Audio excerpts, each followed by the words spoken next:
Staff at a hotel in Nanaimo went on a wild goose chase this morning, literally after spotting an injured bird on the hotel property. They say the bird was hobbling, didn't look well, so they set out to capture the goose and to seek veterinary treatment. A-News reporter Steve Coulterman has the word. The newest patient arrives at the Island Veterinary Hospital on a wing and a prayer. The medical team removes him from his cardboard box, and the vet begins his assessment. Right away, he zeroes in on the bird's right leg. Feeling at one joint is quite a bit larger than the other, so we know there's either some infection or inflammation going on in there.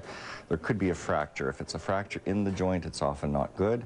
If it's an infection, it could respond to antibiotics. The goose is carried to the x-ray room, and the medical team maps out his treatment plan. We'll need a view with the legs. The bird is here receiving that treatment thanks to the staff at the inn on Long Lake. They spotted him early this morning and quickly realized something was wrong. There was just one sitting here, and I made a mental note of it.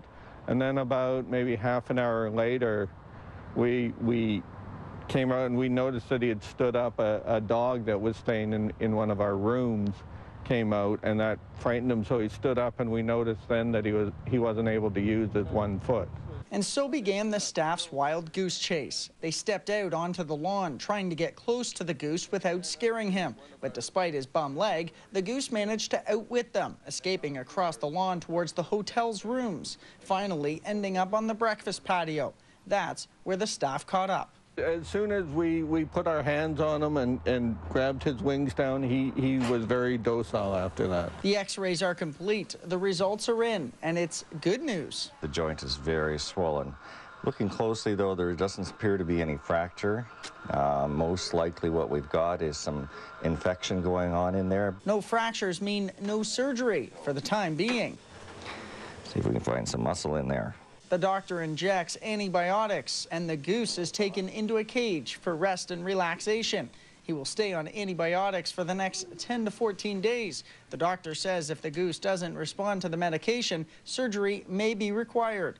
Following a short visit at the hospital, the goose will be transported to a rehabilitation center, but he won't be leaving without a name. We usually give it a name. What's your name? Steve. Steve. Looks like it's Steve. Steve the goose, away we go. Steve, or maybe we'll call him Steve Jr., just to be clear, his in stable condition. The vet says thanks to the staff at the inn on Long Lake, he'll soon be standing on his own 2 feet, back in the wild where he belongs. In Nanaimo, Steve Coulterman, A-News.